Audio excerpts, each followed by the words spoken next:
On today's episode of Let's Grow Together, I sit down with CEO of the SMB team, Bill Hauser, and we take an in-depth conversation into leading teams, morning routines, and content creations. Folks, I know this is a long one, but you gotta stick this one out. It is powerful. There is so much good stuff in here. He has so much experience in the way that he was able to build his company and how quickly he has grown his digital marketing agency. This is a powerful individual that I know you will learn a lot from listening to our conversation. So without further ado, let's dive in. But first, the intro. Welcome to Let's Grow Together. My name is Nick Monotatabis, motivational speaker and digital marketing strategist. And this podcast is all about helping you grow both in life and business. Let's dive in. All right, Bill, I am so glad that you are here. I've been waiting to get you on this podcast because I see all the things that you're doing with your business, specifically with what you do online with your Instagram, because I know that you are as much with me with the personal development and morning routines. I mean, I see your morning routines on your Instagram stories, and it's so awesome. So I've been really looking forward to diving into that. But before we do that, real quick, just tell me a little bit about who you are, what you do, and who you serve. Sure thing. Yeah. So my name is Bill Hauser. I'm the founder and CEO of the SMB team, small medium business team. And we are a fast growing digital marketing company that serves businesses that are looking for high quality Google Ads, pay-per-click services, landing page design, SEO, and website design. So that's where we primarily focus. We just formed actually as of, I think the deal was inked yesterday. I can't even remember what day it is. But on a Facebook ads partnership that's working out really well for people. So we can now actually offer Facebook ads lead generation services. But if I were to summarize what we do, the number one thing we do is generate leads. That is the intention of everything we do.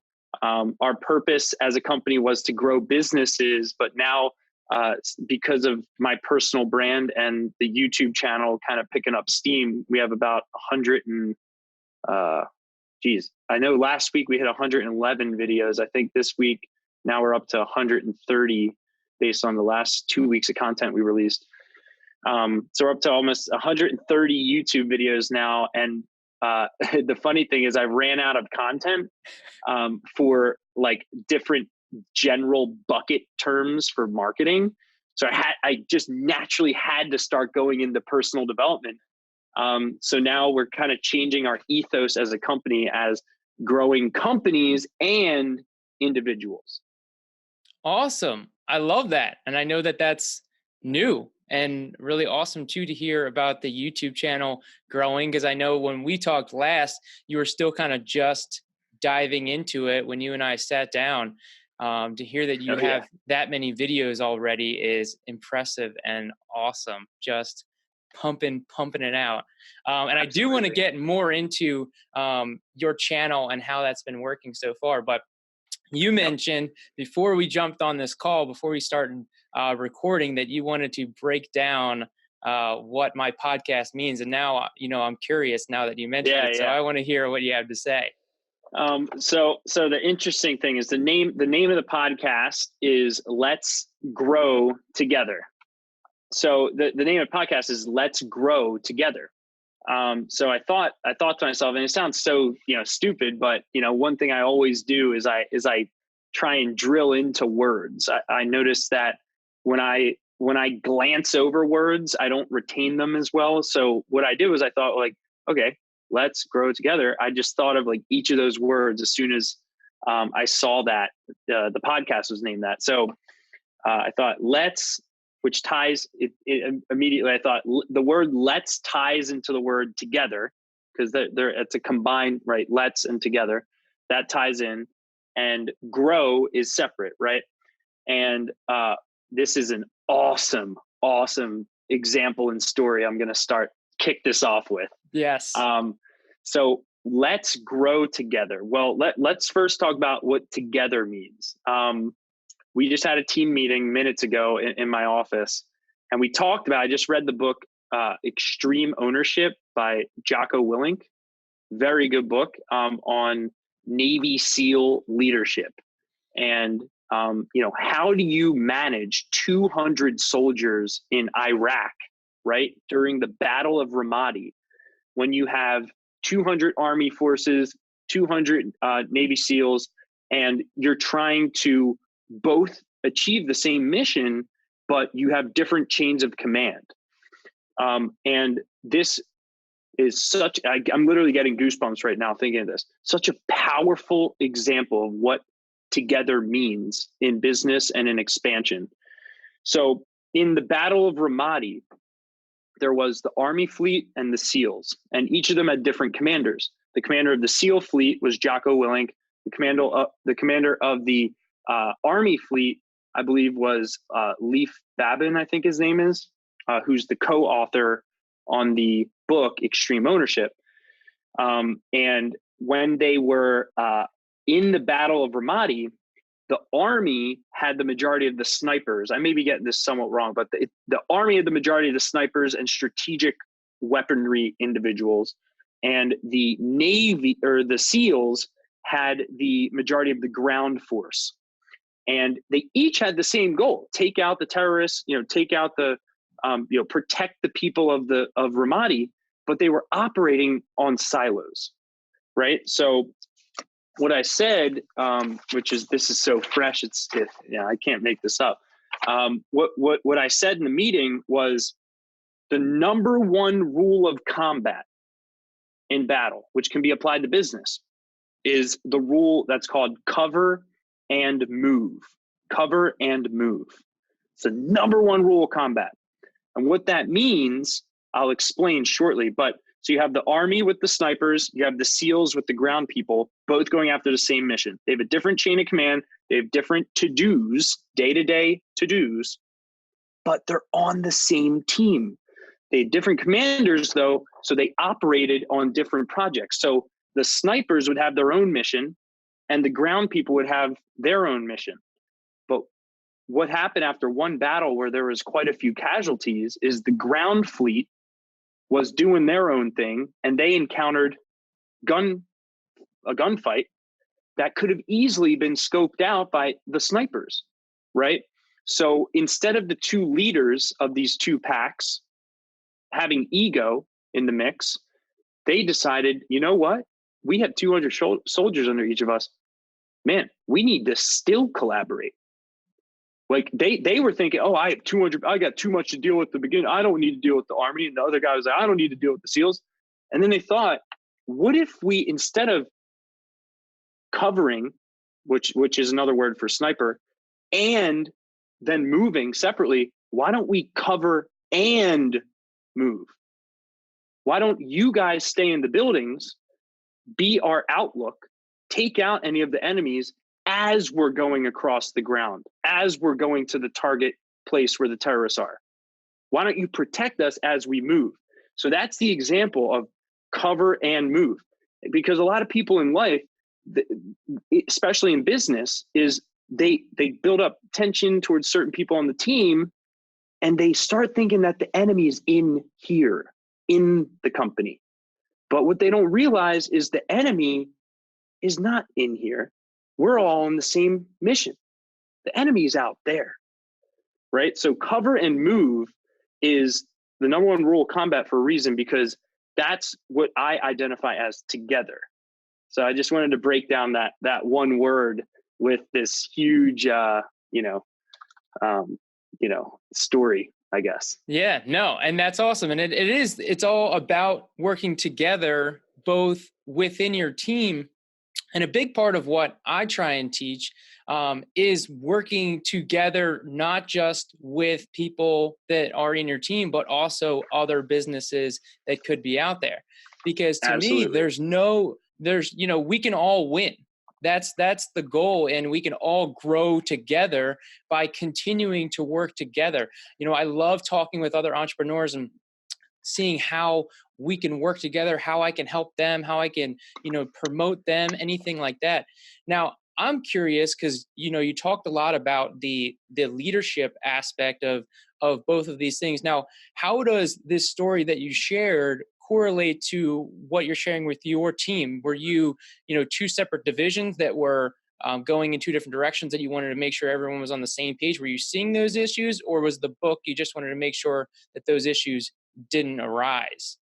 Yep.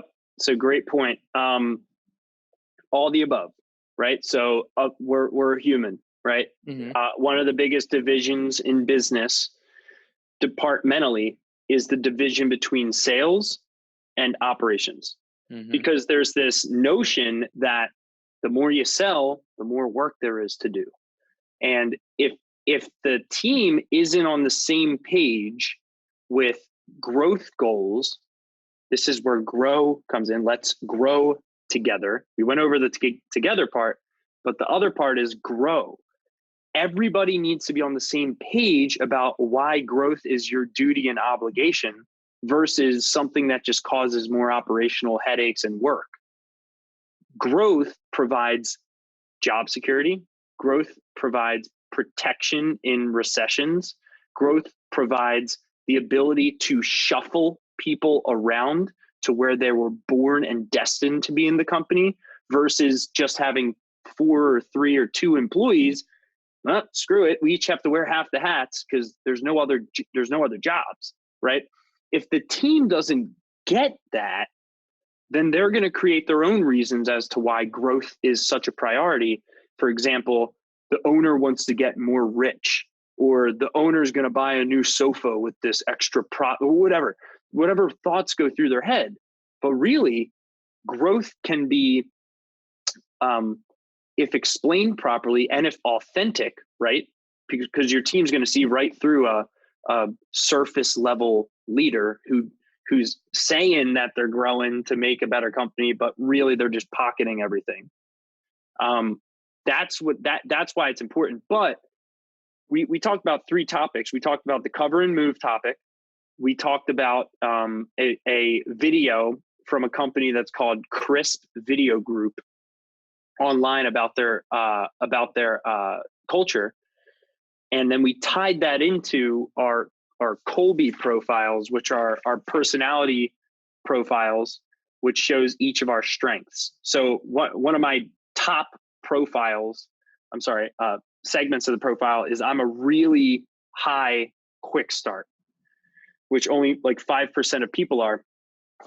But where I thrive as a quick start, which means risk taking, making decisions without clarity, creative problem solving on the spot, improvisation, all that I actually have equal deficiencies in my ability to follow through, implement, and find the facts in situations, because I'm always on to the next thing, which is great and makes me great in a visionary type role, but makes me terrible in an operations role, right? Because I would be thinking of new ideas constantly, and then I'd have to go back to the task at hand and not get any of the ideas followed through with. So the purpose of bringing this up was to solve some tension that builds up every month, no matter what. As soon as you think you have culture figured out, it's fading away, because it needs to be replenished every day, like drinking a cup of water. What is our culture again? Wait, what's our culture again? Wait, a customer just cursed me out. What's our culture again? But it literally needs to be so reiterated to everyone, to the point where you feel like stupid that you're repeating it so much. And the personality profiles allow us to own our strengths and weaknesses. And that's the key. And you should have seen the reactions on everyone when I said, hey, Anthony and Shakur, look at their profiles. They're the highest on the implementer scale, or I forget what scale. I think it was implementer scale. What does that mean? Okay, well, let's look at the traits. They're concerned about quality of product. They're concerned about creative, critical thinking solutions to problems, right? So guys, if any of you guys want to improve our product and make mass changes, give the ideas to Anthony and Shakur, and they'll actually get that done because they're high implementers, right?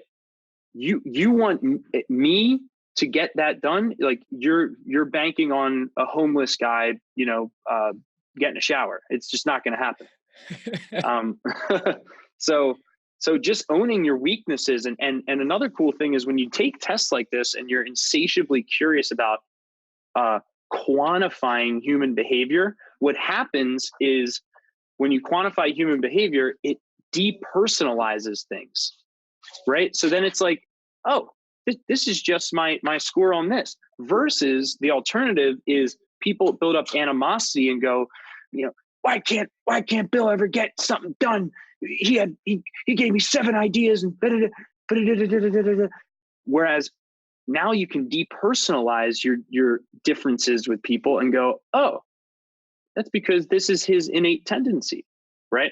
So that's why I thought it was important to, and I prepared a lot for this meeting today that we had, because man, if I could just make everyone on my team accept who they are and accept who their teammates are, we won't go home at night wondering why Dennis did something this way and Drew can never do something that way. Does that make sense? 100%. Yeah, I think that's so awesome and such an important concept of really not only understanding who you are, but also the people that you're working with. And most of the time, I feel like we focus on other people, whereas understanding yourself is equally, if not more important, of understanding what your strengths and weaknesses are. Now, my question to you would be, now you did this month. Now, how often would you say that you personally will look at yourself and give yourself almost an evaluation of this type of extent? Or is this something new that you just learned that you're like, oh, we need to do this more and more? It's a good question. I think for me personally, I'm a very curious person when it comes to introspection. Although I'm an extroverted person, I'm always trying to figure out who I am, because I still don't really know, because I'm just all over the place sometimes, and I'm just like, okay, I didn't know I could do that. But and also the opposite is I didn't know I was that bad at that. I probably do it every month in some way. I wish I could say it was this perfectly planned in advance habit of mine. It's just not. It just stems from confusion and the honest emotions of learning as you go as an entrepreneur, and having slight identity crises every couple of weeks, maybe, to where you go, wait, why am I feeling this way? And it's not, I know that the thing I hate about Instagram is, and even with me, like I feel this need to always show the highlights and not the lowlights. I definitely think I'm a little more vulnerable, like through some of my posts than I used to be, but I'm still not there yet. There are moments every month where I am wildly confused as to, like, I spent probably a good 40 minutes today wondering what I should do. Like, not wondering, but I'll show you my form of wondering. For those of you who watched the video, my form of wondering is doing wild weekly and daily planners, right? Doing, brainstorming for, all of these crazy initiatives of what we're going to do. It's all just one day. And then I have a whiteboard right here. So that's how I make sense of the world, is I take complexity and I try and figure it out, and that that results in personality tests. Yeah. I always just try and do a different personality test, probably every 30 to 45 days. This is so awesome, though, because I do want to come back to a part that you were saying, because I think it's really important that we do talk about this. With the highlight reel being on social media, and you are getting that highlight reel, you're getting the snippets of people putting on their best. And that's why I always do tend to like the longer form content, because you tend to hear more of the other things that are going on. You mentioned, you're like, I'm still trying to figure myself out. And that's such I love that you said that, because I know I go through the same thing. So I 100% can relate to that. And I know that people that are listening can relate to that as well. And I think part of it is that you're not going to figure it out. I think it's just part of the process of the growth, because if you figured it out, well, that means you're the same person, and then you're not growing. So there's a level of never figuring yourself out, because if you figured yourself out, then there's no room for growth. And Brilliant point, Nick. Wow. Yeah. So continuing to improve, and understanding that it's okay to not have yourself figured out, Yeah. But, but being able to see that, having that self-awareness of, hey, this is my, I love that you were breaking down, this is my weaknesses, and understanding what your weaknesses are, even maybe if you don't know, and why it's so important to be able to have an open communication with, people on your team, people that you work with, to be able to be open about you, like, hey, this is, the problem that I'm having, that I'm seeing with you. And you're like, oh my gosh, I wish you had told me sooner, because I wouldn't have done this. I didn't realize I was doing that. And the more that we can have this open communication, the better things are going to be. And I think the old school strategy was everyone kept things to themselves, and they just talked behind people's back.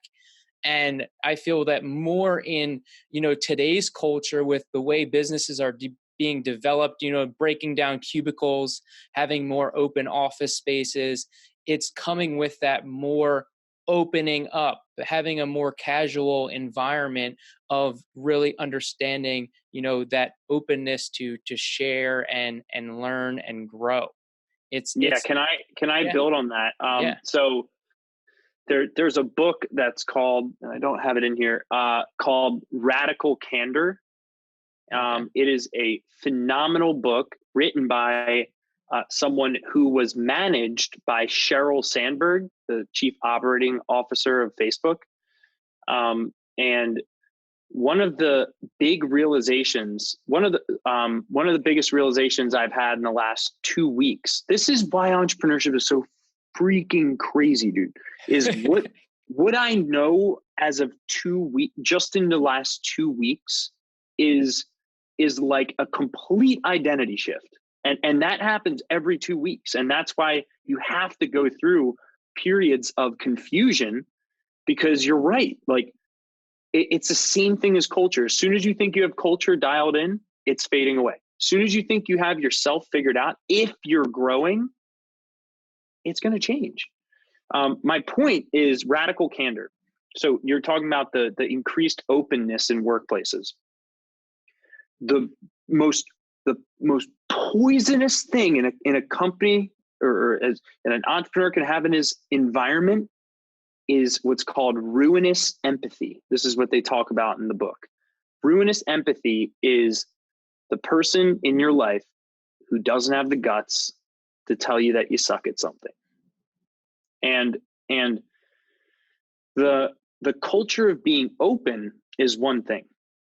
You can be open with others, but still not be radically candid, right? So what does that look like? Well, you see that in what they call American Idol syndrome.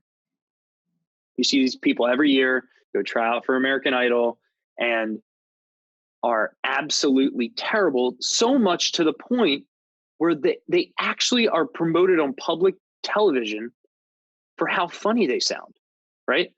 And yet, most 9 times out of 10, these people don't know until that point in time when they're publicly humiliated that they're actually not that good. They actually are pretty bad. The example of ruinous empathy in that instance is the mom, the uncle, the dad who said, "Oh, just chase your dreams. You know, you'll get good at singing. Oh, just stick with it. You'll get good at singing." I don't care how much I stick with becoming a seamstress, or how much I stick with becoming I don't know, a shoe salesman. I don't know. There's certain things in this world that if I even gave all, like a pro basketball player as an example, I wouldn't get there. And I think ruinous empathy is actually paralyzes people more than even harsh, like impolite criticism. What they say in the book is the best leaders are on an axis of care and challenge, right? They care about you. You can tell the leader cares about you, but they care so much that they challenge you, right? The second best, it's like a graph they give you in the book. The second best, most people think, is to care but not challenge, right? So you can either care and challenge, you can care and not challenge, or you can challenge and not really care. And you'd think that they'd say, okay, well, what's the second best option in leadership? You'd think they'd say that it's to care but not challenge. But they make very clear in the book that the second best leadership style is to be hated by everyone, but challenging everyone. Because even if they hate your guts and you have terrible social skills and you really don't care, but you just want to challenge people. You don't really care about the outcome. You want to get the best out of people for maybe your own reasons. That's better than being high care, never challenging anyone, never speaking up, never saying, "Hey man, it's been 6 months. You're not good at this. It just needs to be said. We need to pivot you to this role."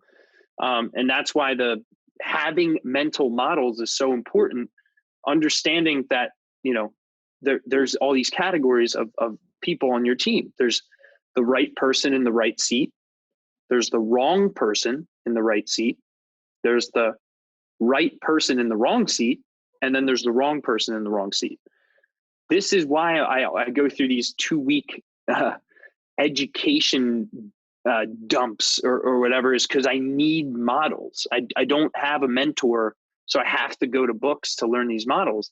So like right person, right seat, what's that? Well, that's right person means cultural fit.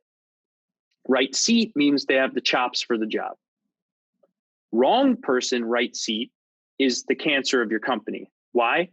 Because they're the most dangerous, because they're the wrong cultural fit, meaning they criticize people, they're negative, they pull everyone down, constantly creating, chaos, right? But they're good.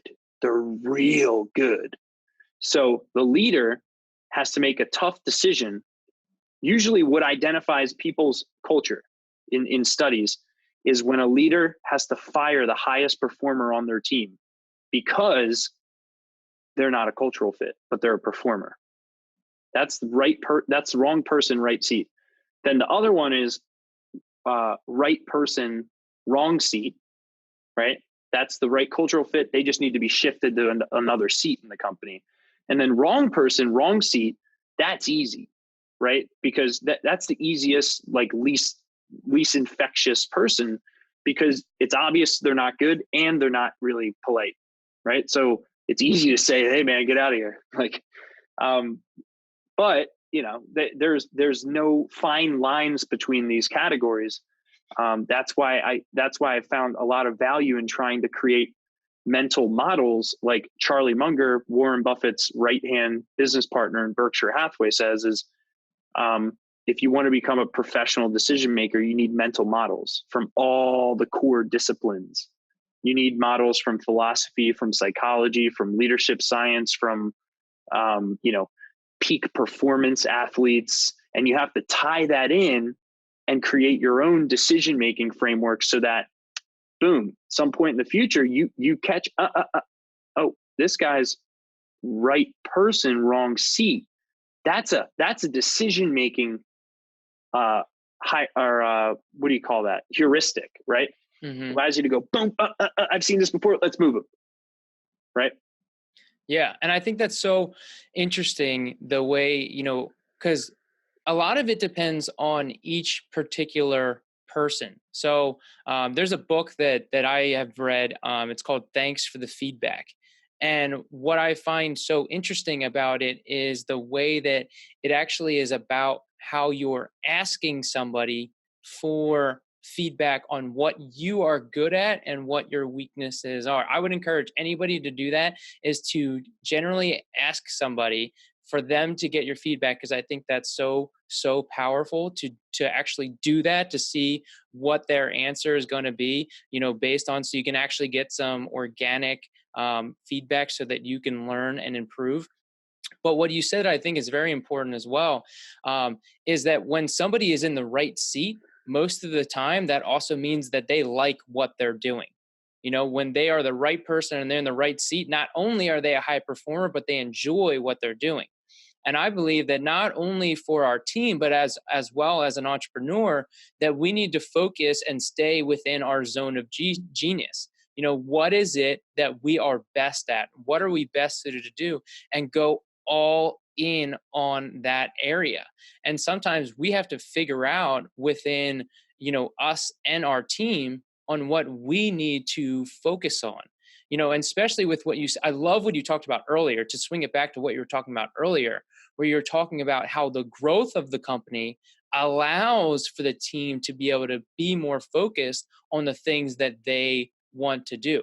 Because I've never heard that be presented like that. And I think that is so powerful, to be able to present that to your team, where it's like, hey, right now, it seems like everything's crazy because you're wearing 6 different hats. The more that we can do this, the less you can do more of that thing that you really like to do. And they're like, oh, I like that. I want to do more of this. And that I said yesterday to my director of SEO, Ronnie, I said, you know what, man, it was late night. We were in the office and I was just reflecting. And I was like, I should change my title from CEO to CCO, Chief Communication Officer, because you're hitting this on the head, man, because it's like you can have, I'm an only child. So my biggest downfall as an entrepreneur, building a team in the beginning, was not the courage part. It was the communication part. It was, how don't they see the world this way? I do.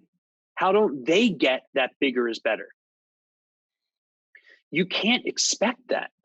It's the highest value task. And another thing, a big risk of being a high performer when you're in a leadership position is when you're an individual performer, you form labels towards what's productive and what's not productive. Okay. So for example, if you're in sales, anytime you're not on the phone, anytime you're not doing email back and forth, anytime you're not doing prospecting, getting leads, whatever, over time, you start forming, I'm being unproductive. I need to get back on the phone. But then once you graduate to a position where that's not your core responsibility anymore, one of my biggest flaws as a leader was filling out my productivity planner, right? Doing my projects, who I need to reach out to today, what I'm working on, what are my must complete tasks today, filling this out, go through my cash balances, boom, start the day. My biggest risk that's a great habit, but there's risks, because when you have such a clear plan, you can actually lose track of what's productive, what's really productive. So for example, if I think I need to pound out some task, okay? If I think I need to pound out some task, And the opportunity comes for me to have a heart-to-heart conversation with an employee who just had a big breakthrough and wants to talk, and comes into my office and says, Bill, can I share something with you? And I react and I go, because that's my door right there. I react and I go, and this is my habit. I'd always delay to look back to show them that they were distracting me. This is my habit.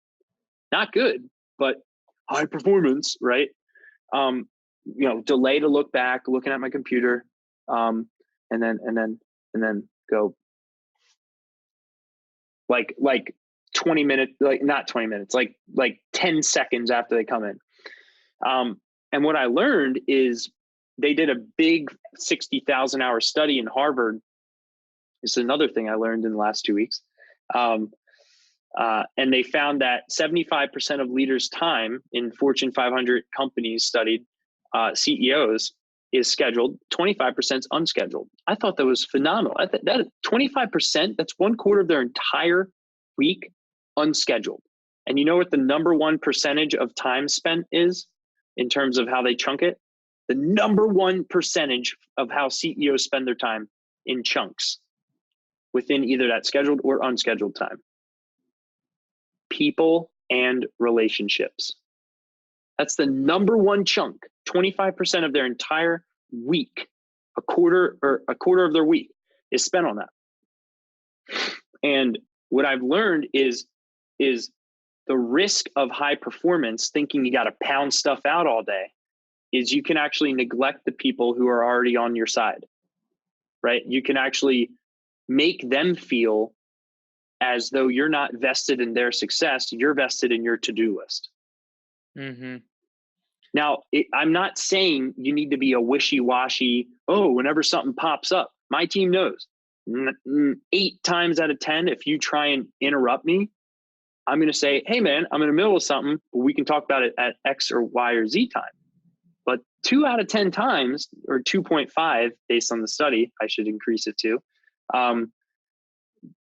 we should talk now. We should go for a walk outside. We should go get lunch. Let's go randomly get dinner. Let's go talk. Let's invest in the people who are vested in our success as a team.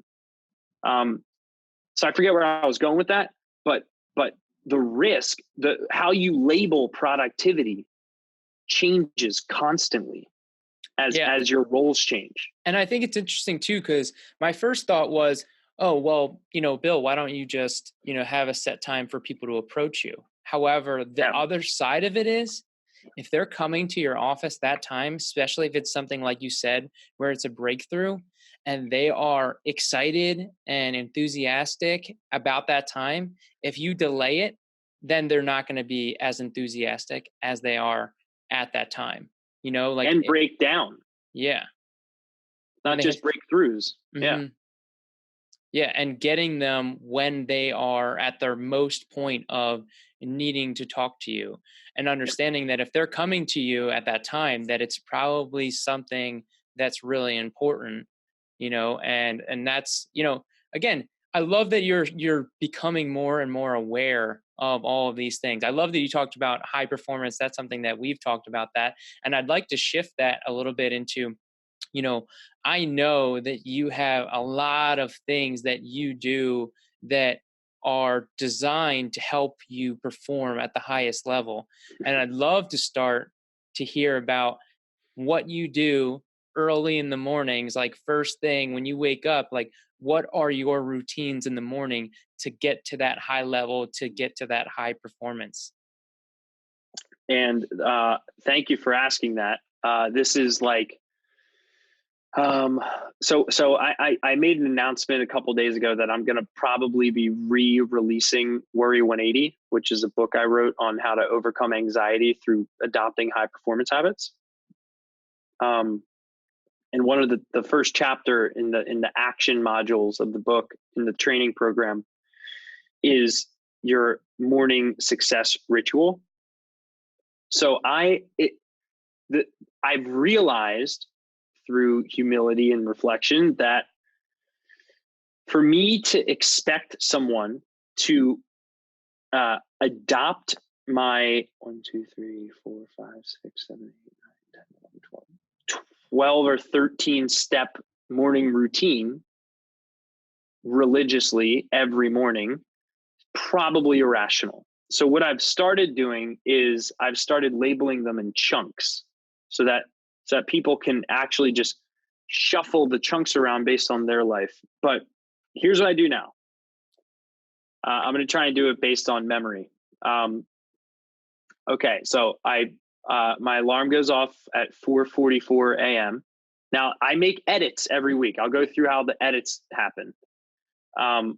So I smile first thing, right? That it's just a habit of mine. I wake up. Most people get groggy. What I try and do is be grateful. That's like my first thing. And I've learned that smiling with the intention of, man, another day. I'm just so blessed. All right. Next, now this is funny. I'm kind of OCD. So I slide the next step is I've learned if you're going to sleep in, the one thing that stops me from doing that is I just got to slide my left leg off the side of the bed and get it to touch the ground. Can I just touch the ground? Right? So very micro step there. Right after that, some mornings I'll weigh myself. I'm trying to do it less. I'm trying to do it like once or twice a week now. Then I floss and brush my teeth. Then I put on my workout clothes, which are right by my bed, running shoes, pants, sleeveless shirt typically, and then a sweatshirt. That you put out the night before, right? You put it out the night before. Yeah. So it kind of ties in the night routine there. Now this is a new addition. Now 3 months I had to edit the routine. I have to take the dog out to go pee, and I have to feed the dog now at 5 a.m. ish. So that's in my morning routine now. That's a step. Next is water and aminos. So I drink a big thing of water to the point where my stomach feels like, whoa, what the heck just happened? So like, maybe 36 to 48 ounces of water. So then as I'm drinking the water, I set up a Go Light. It's a blue light therapy device that I use every morning. And it does two things. It keeps your circadian rhythm steady, which means that your sleep and wake cycles stay steady when you use blue light therapy. Now, some people use it for seasonal affective depression, right?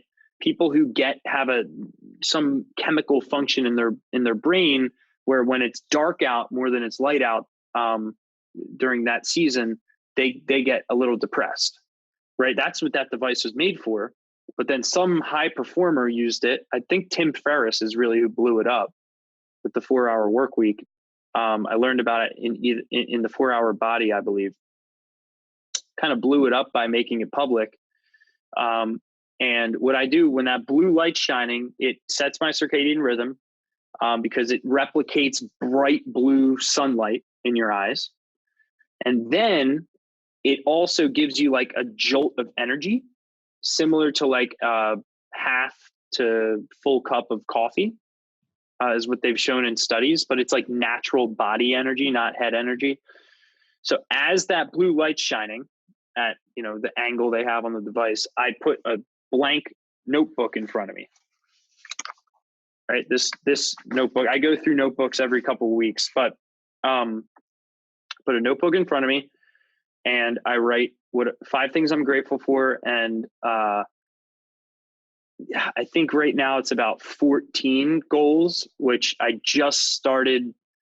And now before I used to write like all 50 some of my goals, but I realized that my goals weren't all goals. Like 80% of them were affirmations, not goals. They weren't measurable.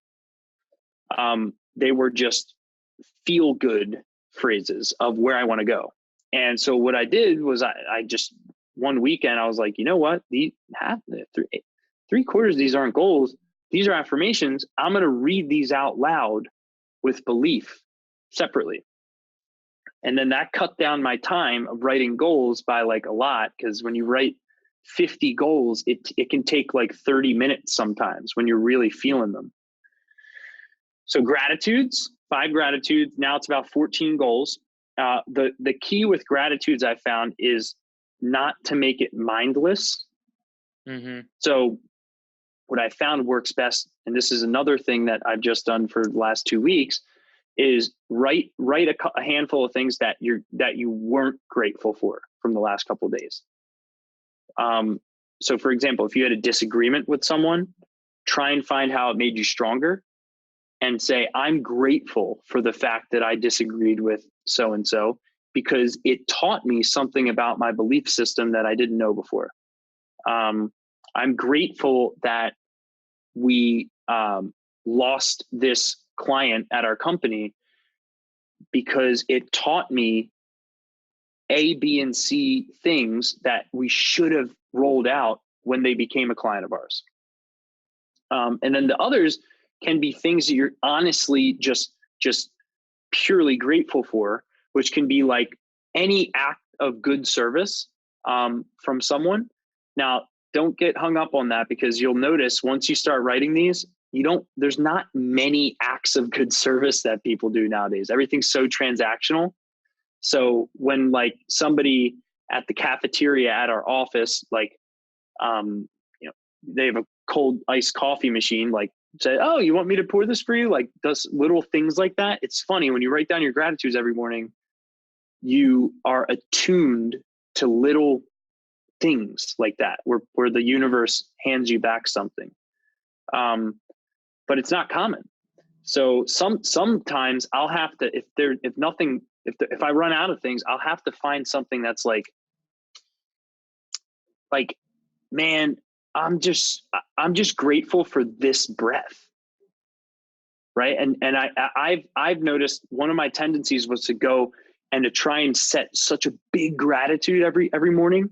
But then I stopped becoming grateful, because then I started looking for huge earth-shattering things to be grateful for. But that's not the point. It's actually about the opposite, which is finding the small things you can be grateful for. So that's a lot on gratitudes, but it's a big part of my soul. And now it's part of my identity. This is why morning routines are crucial for gratitudes, because something bad happens. I don't care who you ask in my circle, in anybody in my company, because that's where I spend 99% of my time. You ask them, how does Bill react to catastrophe? How does Bill react to negativity? How does Bill react? Like, the one thing I have developed through this process of doing this for 5 or 6 years now is, oh, problem? Where's the opportunity? Oh, problem? What did I learn? Oh, problem? Why am I grateful? It's the best habit ever. The goals are actually less important to me than the gratitudes now, even though there's only 5 of them. So then the goals, what I do now is I break it down into my top 3 my top 3 wealth or career goals, health, relationships, and spirit. And then I write them down. So then after that, the key when you're writing down your goals is not, now this is an advanced problem you run into when you've done this for 5 or 6 years. It's not to just write them. I can't say it enough. It's not to just go through the routine of, well, another day, gotta move my hand. It's not about that. What it's about is actually feeling them. And what that means is when you write a goal, some mornings, if I have the time, I'll actually write on the page next to it, man, what are 3 things that need to be done for this goal to come true? That is so powerful, because when you write a goal down every day for 5 years, it becomes numb. So then after you write down the goals and you emotionalize them, then what I do is I stand up and I pace in my kitchen and I read my major definite purpose statement every morning, no matter what. That I never skip that, even on Sundays or anything. by the 31st day of December 2026, I will have in my possession $256 million in annual revenues, which will come to me in various amounts from time to time during the interim. In exchange for this money, I will give the most efficient service, which I'm capable of rendering the fullest possible quantity, the best possible quality of digital marketing services for small to medium-sized businesses. I believe I will have this money in my possession. My belief is so strong, I can now see this money before my eyes. I can touch it with my hands. It is now waiting transfer to me at the time and in the proportion that I deliver the service I intend to render for it. I'm awaiting a plan by which to accumulate this money, and I will follow that plan when it is received. And then I go through the self-confidence formula. When you do these things for years, it's just in my blood. And the interesting thing is, although the book's called Think and Grow Rich that I pulled that from, it's not even about the rich part. It's about the confidence in your dreams part. So the most important thing is to not read your major definite purpose statement like I just did. Right? Don't do that. It's meant to be like you're an orator speaking your life's story and pausing at the right moments and going, I believe I have the ability to achieve the object of my definite purpose in life. Therefore, I demand of myself persistent, continuous action towards its attainment, and I here and now promise to take such action. And sometimes if I don't feel it, I'll just repeat that sentence because it's not worth it if you don't feel it. And then I'll go through my affirmations. I actually just recently stopped going through all 50 every day because I realized it was draining my motivation because it was so long that I was losing focus on like what the core goal is. So what I'm going to experiment with over the next couple of months probably is less is more, and then doing an actual goal and affirmation reflection session on weekends. So I can actually retain it versus just go through the motions of blah, blah, blah, blah, blah, blah, blah every morning. Another thing is like when you go through this long of a process, sometimes you can get to the gym a little later. And I've noticed that when you get to the gym a little later, it gives you reasons to get out of the gym a little earlier because you don't want to end so late that you're like showing up to the office at 10 a.m. or something. So I know it's going super in depth, but this is just like I do it every day. Then I meditate. I try to read at least 2 or 3 mornings. Weekends are mostly when I do the majority of the reading. And then the meditation, my number one focus is, again, dude, if there's one takeaway, man, with routines, man, it's feel it. Like I meditated for like 2 years with no improvement because, dude, I didn't care. I just cared about checking it off my morning routine. I didn't care about becoming mindful. I didn't care about seeing my thoughts pass as clouds or feeling emotions, but being detached from them. I didn't care about that. I just cared about, well, meditating's healthy. I'm going to meditate. Right. And that was an external motivator. That wasn't an internal skill building motivator. So what I'm doing now is I'm really meditating. Like I'm actually picturing myself as like separate from my body. And so like when I see my thoughts, and if it's a negative thought or a positive thought, whatever, I just like zoom out a little bit, like it's just a little simple visualization. Oh, interesting. There's a thought. Oh, interesting. Here's my breath. Cool. Oh, looks like I'm feeling a little bit of hunger down in my stomach. That's fine. No biggie. And it just detaches you from your sensations. So that's meditation. Then after meditation, oh God. Okay. Then I do my full stretch routine, which is like 15 stretches. I do plyostatic exercise. So I use the exercise ball on my back every morning, no matter what.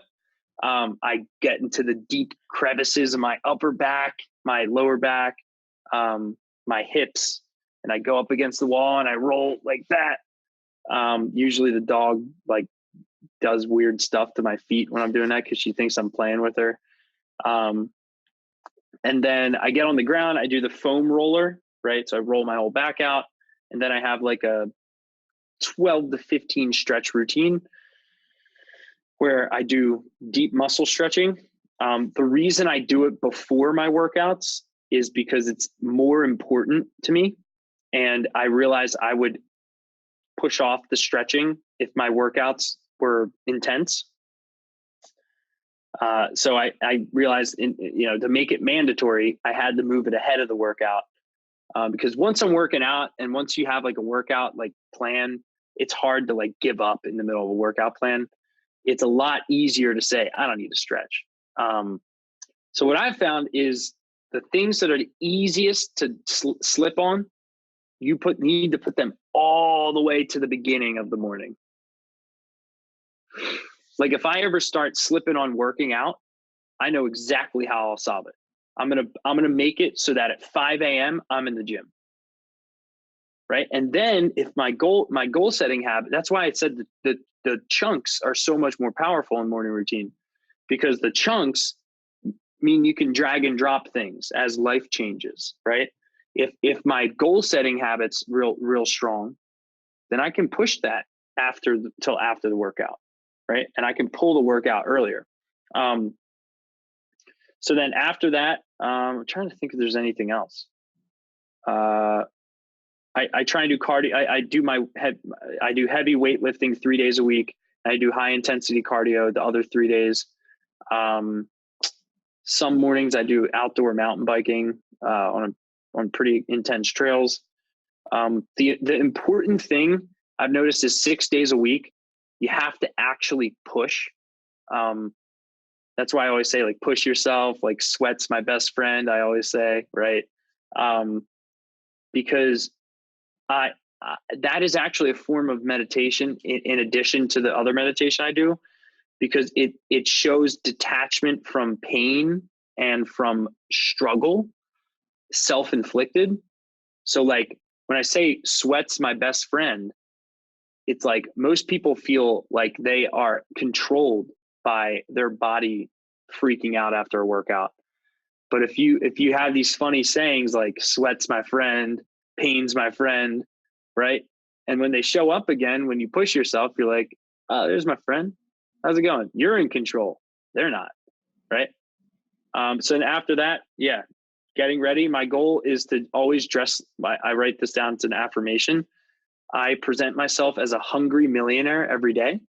I don't even know why those words have a buzz for me. It just kind of like makes sure I'm not dressing like a slob every day and presenting myself well.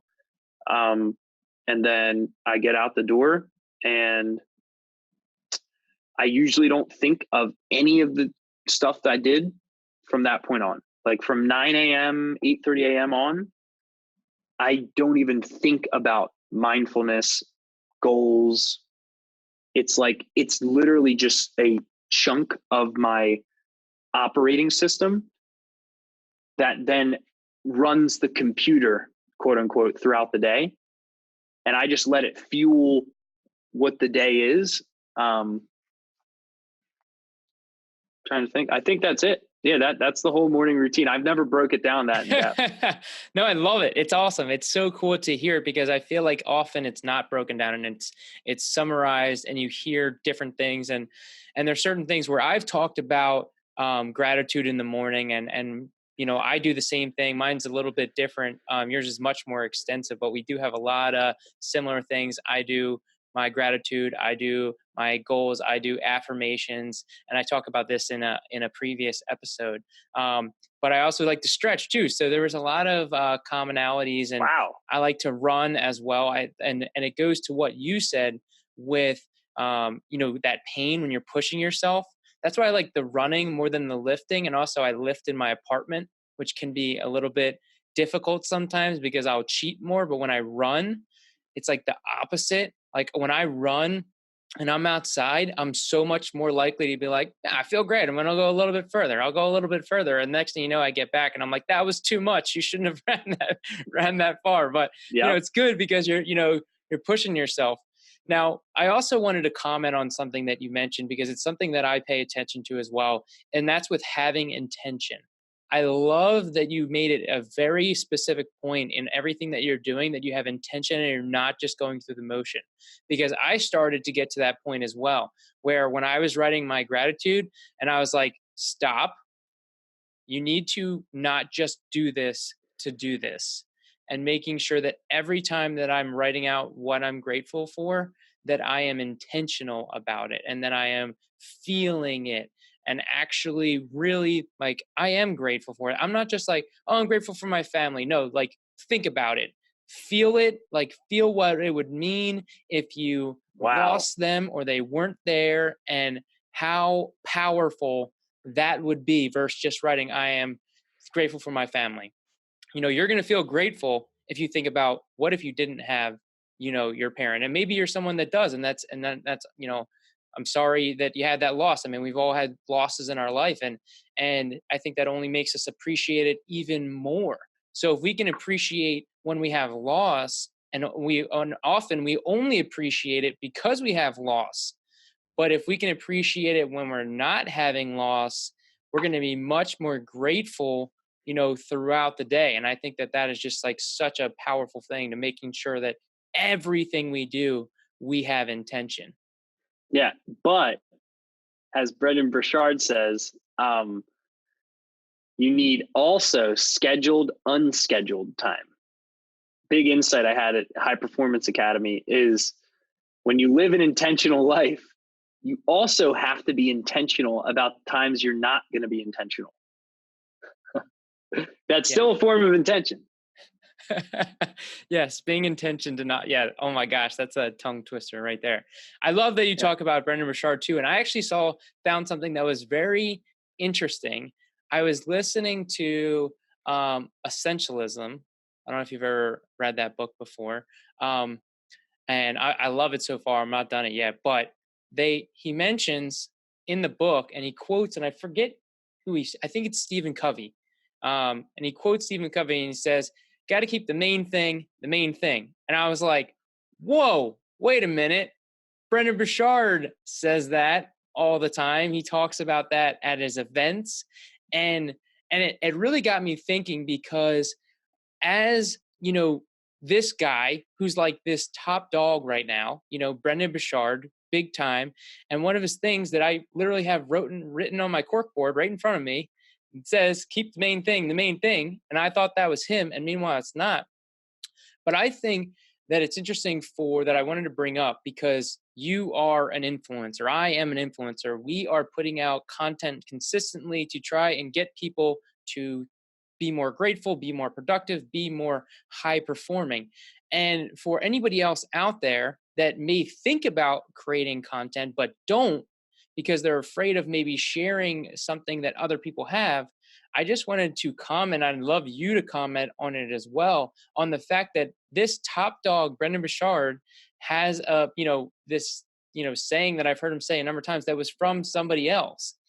And I think the most important thing is not about who said it first, but what that message could do. So I'd love to hear Yep. your kind of feedback, because you obviously are absorbing so much constantly, and then you're also putting out so much. Yeah. I don't really know anything. Like, I mean, like that's the insight. What do I know? I mean, I was a musician for 5 years. All I did was singing lessons every day after when I was in college, every freaking day. I didn't read anything on business. I mean, this is every day in college. I'm a late bloomer. It's not like I had family members that taught me about business. And I didn't. And then before that, I was racing dirt bikes, and you know, I still kind of do. Like I do like a month and a half out of every year. I may come out of retirement, as I say. But what do I know, man? What do I know? I just have motivation, a little bit of courage, probably from doing too much of crazy stuff when I was racing dirt bikes and being on stage in front of thousands of people with my band. And I don't really know much. So it's like, I'm sure there are people who have been around business long enough to have their own you know, ways of thinking about the world. But I don't know. I've learned that all the best ideas I've ever formed are from what I call synergistic learning, not ground up learning. So like synergistic learning is where you take principles from major disciplines and you go, oh, I like that, don't like that. Oh, I like that, don't like that. You kind of pick and choose, but not judgmentally, right? So for example, even companies I hate can teach me a lot, right? And taking all of that and going, oh, here's a belief. And regardless of whether that comes from a different person or whatever, like the main thing, keeping the main thing, like that saying, I don't even know where I heard that the first time. I think 80% of my decisions aren't really mine. They're from a constant desire to know, what did someone who's been through this learn? What did someone who maybe wasn't through this learn? What do they think? What don't they know? And formulating your own beliefs allow you to kind of speed up the learning process. So for people who are not creating content, perhaps out of fear of the fact they don't have their own voice, all I really have to say is laugh. My only reaction is to laugh, is because, nobody really does. Even people who were brought up around business are going to be quoting their dad or their uncle or the neighbor who was the business guy that taught him everything at dinner and whatever. Like, one thing that's very fascinating is they did studies. Well, not studies. They did one crazy study in the past, and I think they got in a lot of trouble for it.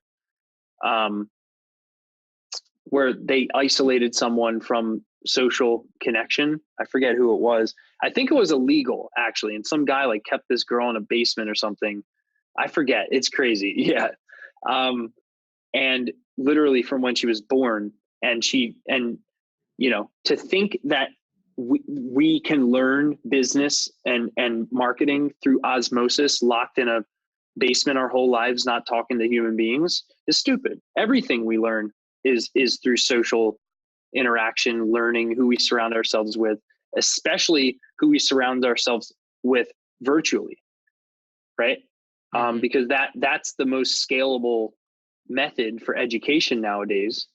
With everyone having their own priorities, it's important to have on tap smart people. And you can do that through courses. You can do that through events. You can do that through online training. You can do that through anything. Like I looked over my expenses in education last year. It's a lot.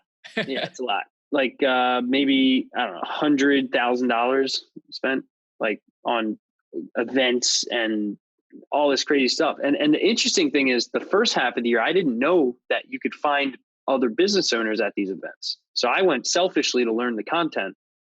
The second half of the year, I went, oh, wow. If I go to a Cardone conference, if I go to a Brendon Burchard conference and get VIP tickets and sit up in the front where people who actually have money are, maybe I could also get some clients. And I just got back from a Cardone boot camp, and we signed up, I think, 7 clients for maybe 30,000 in monthly billings just from one event, just because I put myself out there. Now, that was hard. That was not like a layup. I had to stay up late every night. I had to go to the bar. I had to network. I had to meet people I didn't know. I mean, it was definitely not easy. But what I learned is there's not only a knowledge ROI at events, but there's a business ROI if you think collaboratively. For example, one person I met at the Cardone event, his name is Matt Buchanan. I think he's in his young 20 or early 20s. Super motivated sales guy. When I first met him, not sales guy, he's a digital marketing company owner. but he's so good at sales. And when I met him, he introduced himself, said, "Oh man, I generate leads for businesses using Facebook." Immediately I went, "Yeah, competitor. Oh, nice meeting you, man." And then the light switch went off and I was like, you know what? This is someone I shouldn't get ego crazy about. Maybe I can collaborate with him. Tell me more, Matt. What do you do? Oh, let me tell you what I've been through, what I do. It turns out we both can fill a hole in each other's business. He offers Facebook ads. I told you about the partnership with Facebook ads, right? He offers really good Facebook ad lead generation for service-based businesses, dentists, lawyers, doctors. That's who we serve, small businesses like that. He doesn't have anyone to do SEO or PPC for his clients, Google ads. Oh, perfect synergy. So we worked through nurturing the relationship out an agreement where we can refer each other clients and form a partnership.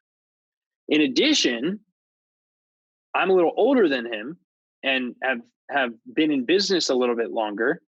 And therefore I have knowledge and skills that he wants to learn from me. So I did an Instagram post the other day saying, "Hey, I'm thinking about opening the hood on how I went from 0 to 1.5 million in I forget 18 months or something. Who's interested in if I do that? Who's interested?" And a couple people replied, and one of them was Matt Buchanan, right? The person I would have originally thought was a competitor. Let me go network with service-based companies. Let me go network with the dentists at this event. Let me go network with the contractors. I don't need to talk to other marketing guys. The biggest opportunity from that event was not any of those 7 clients I signed up. It was Matt Buchanan.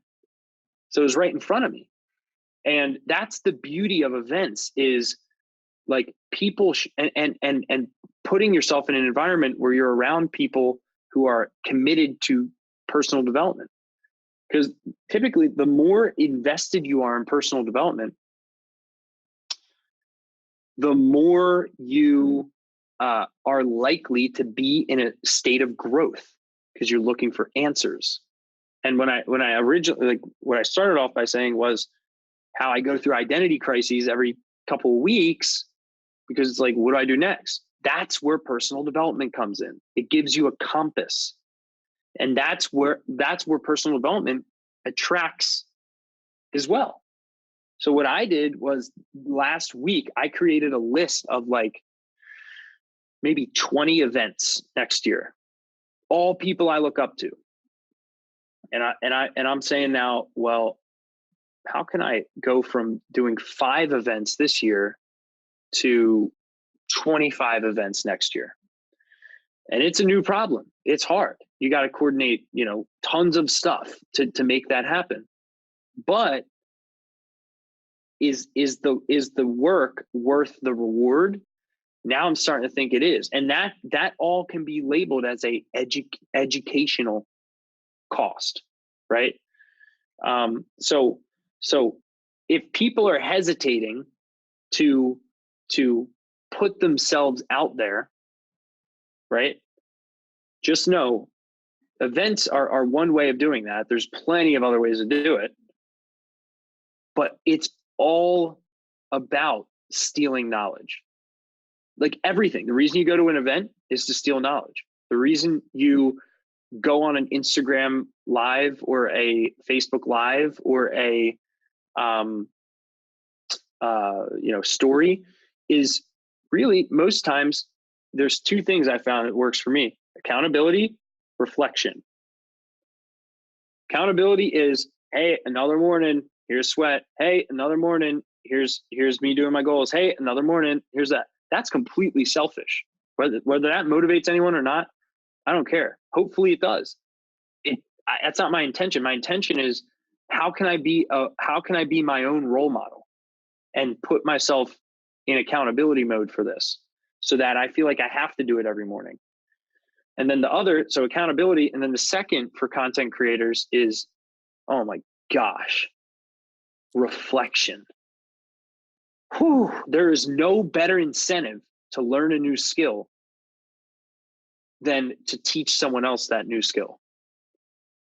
So what we've started doing is, since I put out about one video or 14 videos every 2 weeks, or 12 to 14 every 2 weeks, I actually decided that 2 or 3 of them every 2 weeks are going to be new skills that I have to learn before I do the video. So LinkedIn ads is something that I personally need to get chops with. We have someone on our team who is killing it right now. We just got literally, I think, 31 leads in the last 4 days from our first LinkedIn campaign. It's unbelievably working amazing. I need to know how that works. And then once I learn how it works, I need to summarize how it works so I retain it. And I can just record my screen and I can help thousands of people while I reflect on learning a skill that's going to benefit my company. It can be used as training content for my team. I mean, if you're not creating content, like, and this is crazy because a year ago I wasn't. And this is the crazy thing. Like, this is brand new. 4 months ago, I had no YouTube videos, 0. If you're not creating content, there is so many external factors that you are missing out on gravely. Yes, I couldn't agree more. And I do want to touch on, I do want to say this first before I go to what I was going to say. I love watching and seeing what you're doing. And I want to say that you inspire me, my friend. And it is grateful to see what you're doing because, seeing that commitment, seeing that level, and the way that James talks about you too, he speaks so highly of what you do. Obviously, you and him have a much closer relationship than, you and I. And I think that is so awesome, to see the work ethic that you've put in, to see what you've been able to do is inspiring. And I know that if I'm getting an impact from it, then I know that there's other people out there that are getting an impact from it. But I love that you mentioned it as a way for you to be held accountable for it as well. But I think there's another part of it too, of the repetition, where it's like, yeah, you're showing your goals every day. And I've done a similar thing where I'm like showing that I'm doing my goals, my affirmations, and my gratitude every day. And I've had people comment on the same thing. They're like, yeah, well, I'm not doing that yet. But they know to talk about it. Like, they mentioned it to me because they're seeing it. And that repetition is so important. And I think when it comes to creating content, that often we think that it needs to be so much, like it needs to be new, when really, when you think about what learning is, I forget who said this quote, and I have it somewhere on my board, but basically it's a student is not someone that learns something once, it's someone that does it and repeats it and consistently. So, you want to know a book, read it 3 times, and then Yep. you'll be a true student to what is going on. And I have one point on that.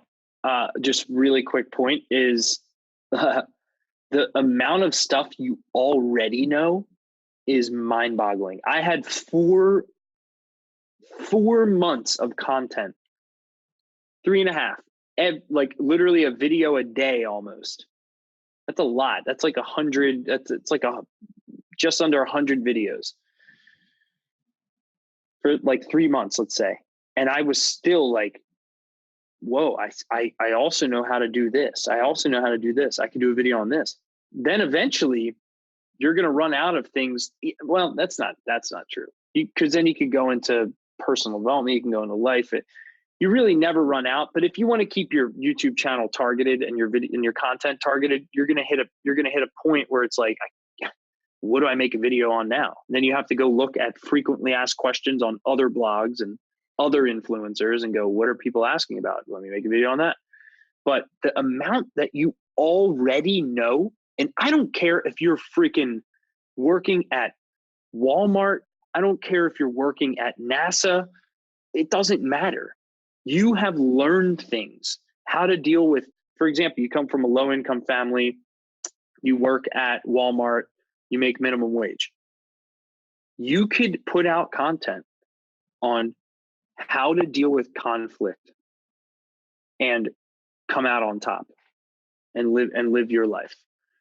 And what's going to happen with that, it's what happened with me with Worry 180, is you're going to live into that because you're going to exercise your imagination muscle. You're going to reflect on what you've learned. And insanity is really hard to stomach when it's on paper. But when it's up here, it's easy. You can keep insanity all day, months and months and months and months. But as soon as it goes public, insanity is so easy to catch. And you're going to see the flaws in your thinking, and you're going to see all the beautiful skills that you have. And that's going to hold you accountable to improve, which is what Worry 180 did for me. I thought I overcame anxiety before I wrote that book. But in reflecting on how to write that book, I had to diagnose everything I was doing to help my anxiety and to ultimately build the habits that made me overcome it. I had to reflect on, wow, man, I am doing things here. It isn't just all mush. And when I wrote that book, again, it ended up being a selfish reflection on the biggest personal development transition in my life. And I sincerely think when this book is when we put some force behind it in the next year or so, it's going to help a lot of people. And that's literally just from me reflecting on things I already knew, seeing some of the insanity in it, and then making edits, and then becoming what I wrote about before I was it. That's the beauty of forcing yourself to put out content. I think it's so cool, that you mentioned that how you were able to, or no matter where you are in your life, you can create content. And I think when it comes to our industry, we often think we get so sucked into our business that we think that everyone knows that what we know. And it's so easy to do that because you're just like so in it every single day. And you're like, wait a minute, you don't know that you should constantly be trying to generate emails because, that's like how you really get leads. Like when you actually own your audience, you don't know that that's a thing. And it's like, yeah, well, of course you do, but not everyone else knows that. There's so many people out there that don't know that that should be one of your, such a big focus in how you're generating leads. And we undervalue what we know so often when we are so sucked into it. So Absolutely. yeah. So it's like, so we know so much more and just sharing it. I mean, and it's just things that you're learning. Like to me, the best way to be able to create content is just constantly learning. For me, it's easy because like if I'm listening to a podcast or reading every single week, that's giving me like tons of content on a regular, consistent basis where I'm taking what they're saying and sharing it. And that's one of my favorite things. I had somebody, I play football with them, and I had found out, she never liked any of my videos. She never commented on anything, but I found out through her brother-in-law that she was watching all of my content. And when I saw her in person, she came up to me and she said, "I love your videos. I watched them all, and then I share it.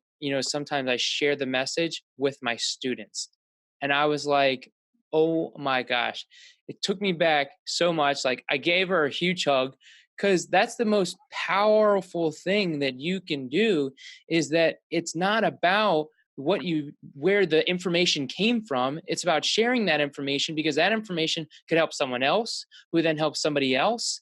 And that's what it's all about, is trying to share and put out that knowledge. Huge insight here. This will take a lot of stress off of people who are thinking of doubling down on content. All you need is one core advocate. That's it.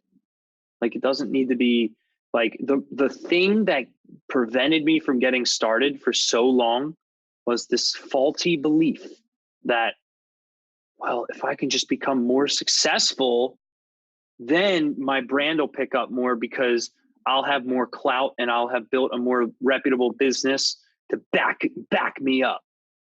Right? I should wait. I really should wait. I'm not ready. I'm not successful yet.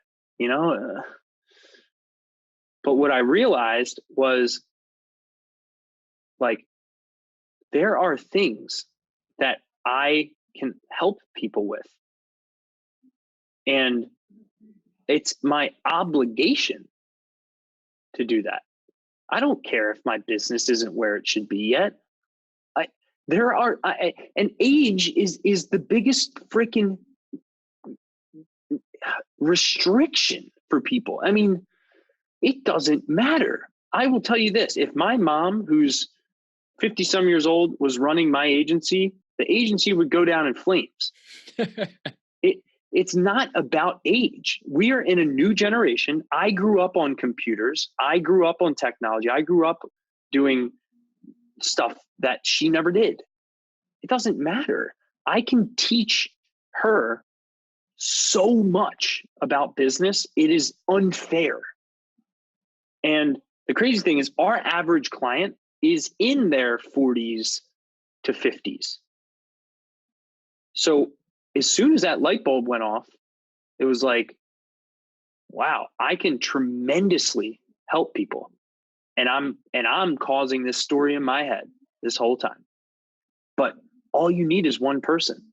I remember who that was for me. I'd have to go back through my Instagram messages to see exactly what it said, but there was this guy. It was right when I started doing stories. After like a couple weeks, didn't really get any traction, just stuck through with it.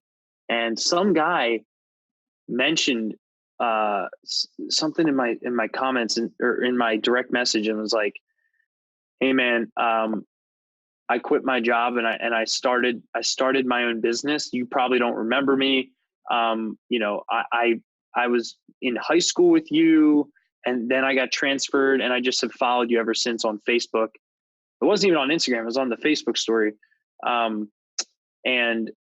just want to say thank you for helping me like figure all this out. And that one thing, I remember I was jumping up and down with joy, and I showed Emily, my fiance, and I was like, oh my God.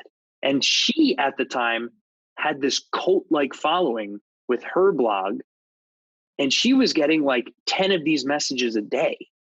Girls all over the city of Philadelphia going, you made me like so much more loving as a person, or compassionate. And I just realized, like, man, if you can just get one person to say you changed their life, you know you're on the right path, because you know it's going to spread. And one of those people one day is going to be your core influencer. And then that's going to lead to your next core influencer. And that's going to lead to your next core influencer. That one teacher who shows your videos to her students, all of those students may become business owners in the future who employ thousands of people. Whatever. Some of them may, some of them may not. One of them may, right? Whatever. The exponential effect of social media is what everyone misses. They're worried about the immediate number of followers. And that's not how, and with our YouTube channel, it took us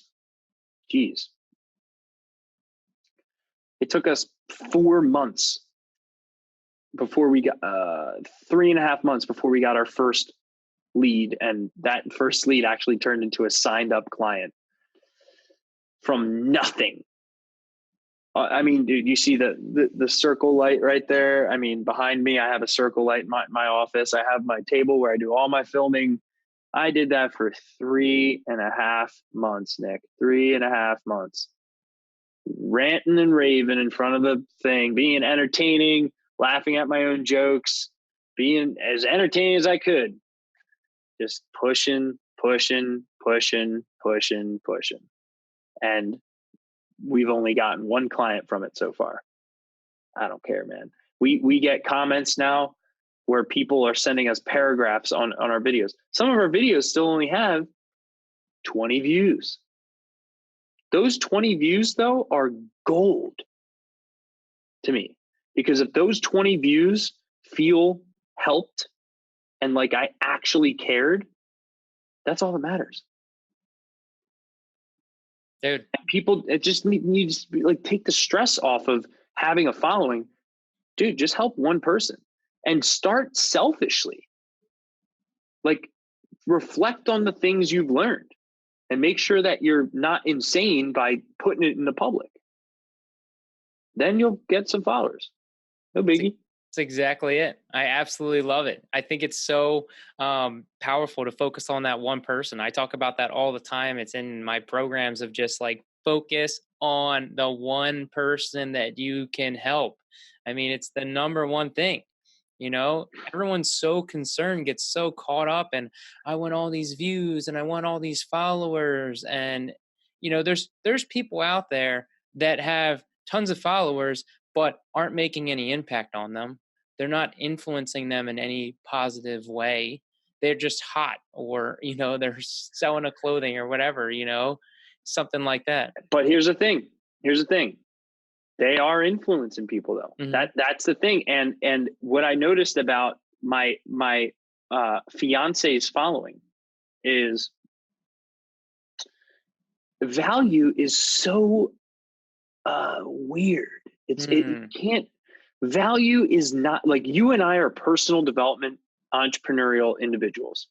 Our perception of value is change your life, improve your mindset, form the habits of success, grow, build a business. Other people, right? They may like that, but they may get more value in, man, no, I'm a smaller girl, and no, I have no one to relate to on what clothes to choose. I Mhm. always feel like I'm on an island. I don't I don't know what fashion and beauty is. I'm insecure about it. I think every day, like, what should I be wearing and what fits me? Everything feels like weird.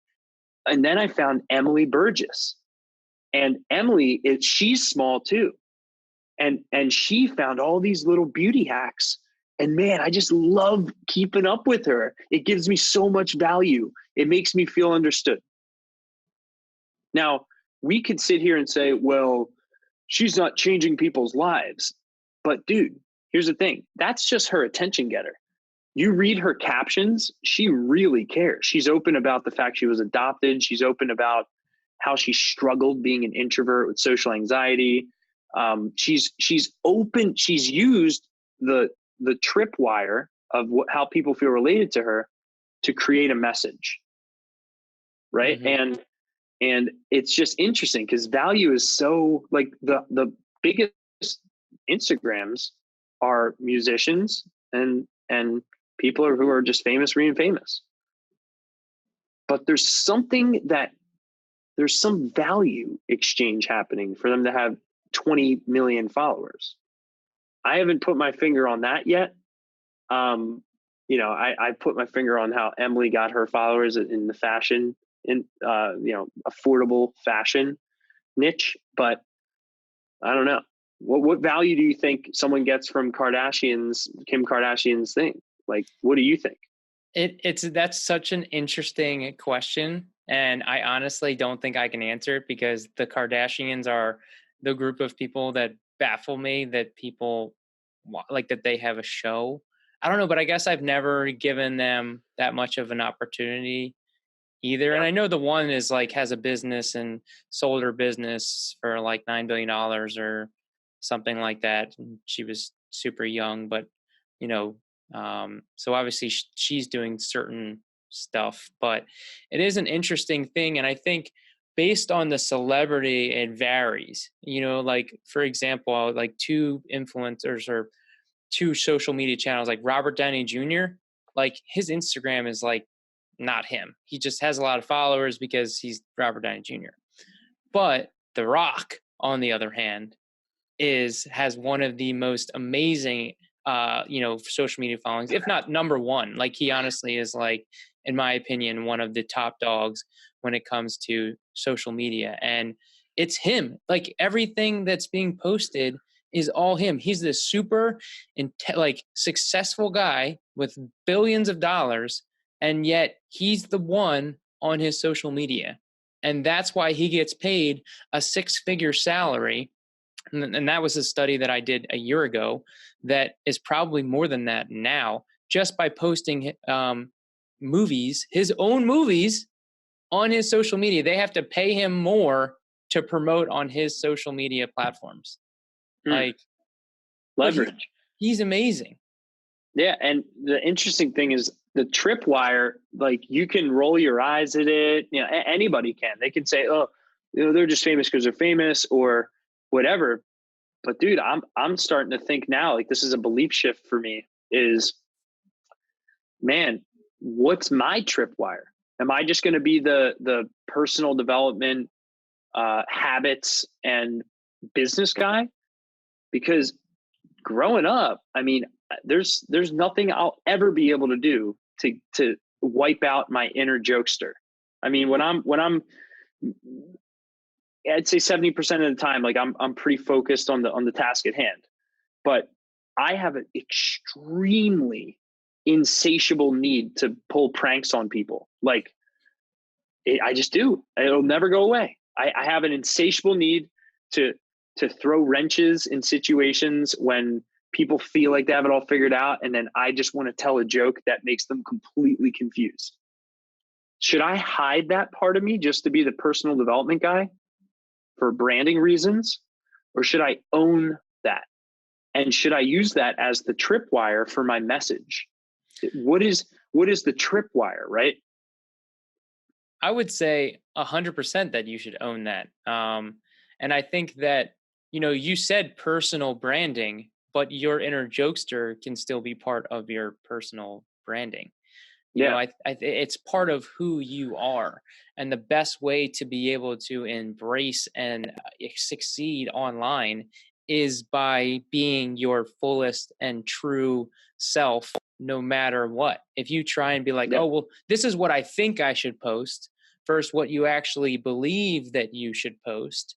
There's this actually happened recently where I almost didn't post something, and it wasn't business related at all.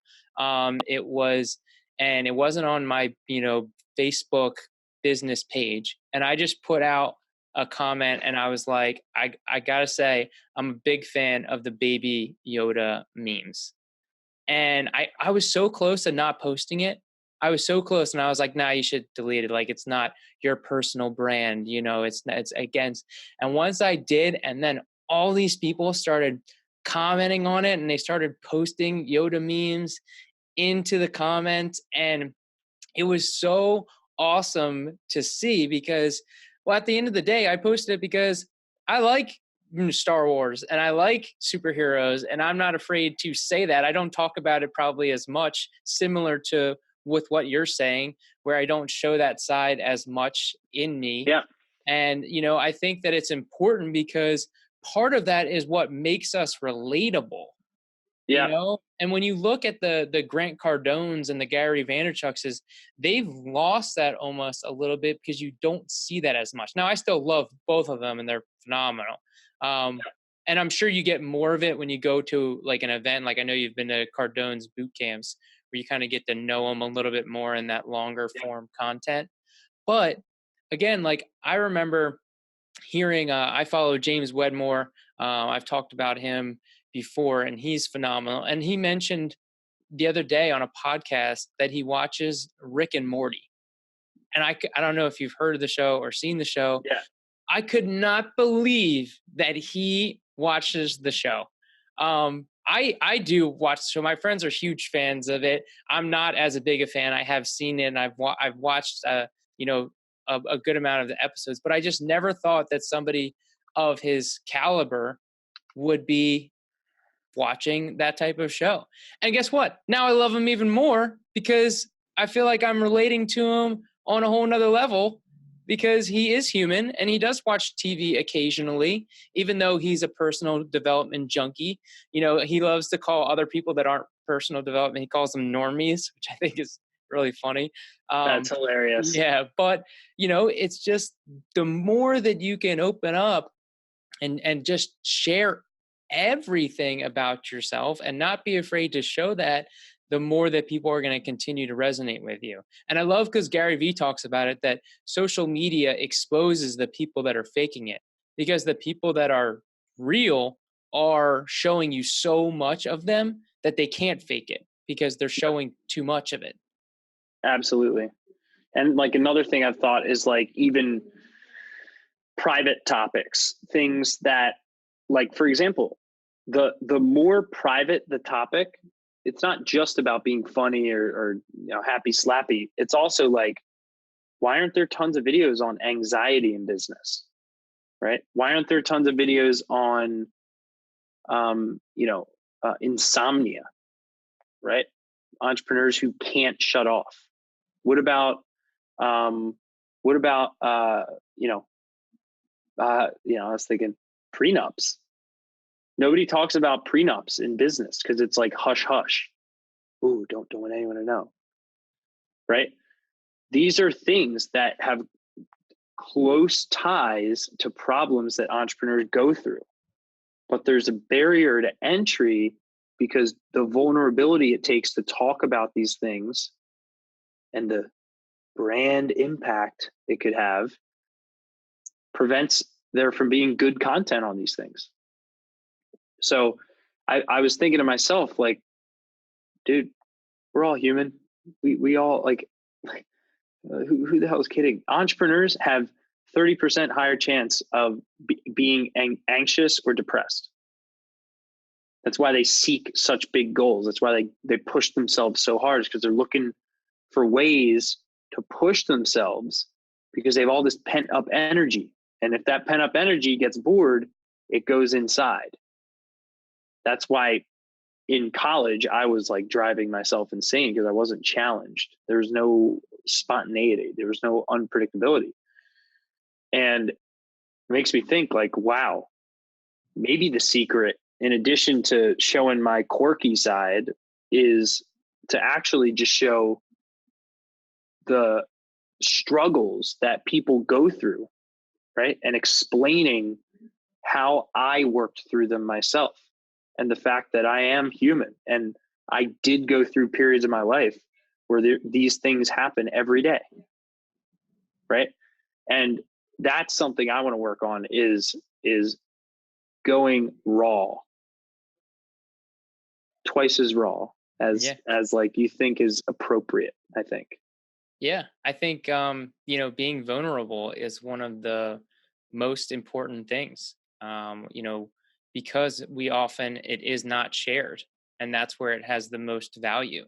So if you think about it, there's people out there that are seeking for someone to say that that's okay, and then say like, I understand, I relate, even though from the outside perspective, hey, let's say I have this successful business and happy family, or whatever, but then deep down they're like struggling but not sharing that information, where there could be someone that's similar to them that's struggling, and they're like, well, this person doesn't understand me, Yeah. but meanwhile they might.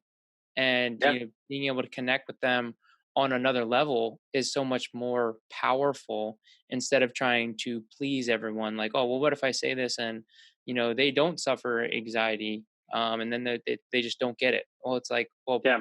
they do, and it changes their Yeah. life. 40% of people do. Yeah. And especially entrepreneurs. So it's like all these things that aren't being talked about, man, is the next step, I think, in content marketing. I think it's the only way to create virality in these inundated platforms. So yeah, I can go down the rabbit Yes, hole on I know. And content strategy. we've been talking for quite a while, so I Yeah. do want to wrap it up. Be mindful of your time, and I appreciate you taking this much time. And I knew we could keep this going, and this was so phenomenal. So before we conclude, just tell everyone, where they can find you, where they can follow you. Yep. Instagram, Bill Hauser Business, HAUSER. SMBteam.com, small medium business team.com. If you're looking for digital marketing, Google Ads, SEO, website design, go there, submit your information, get a consultation. And if you are interested in, anything video related, I would reach out to Nick. Awesome. Thank you so much, Bill. Thank you everyone for listening. And remember, Let's keep growing together. Wait, one more thing. I would first like to say thank you. Thank you for listening. And if you enjoyed this message, please take a moment to write a review. By writing a review, it helps people find this message and helps me help more people. And if you really, really liked it and you think this message could help someone else, take a screenshot, share it on Instagram, and please tag me at Nick J. Boni, NickJBoni,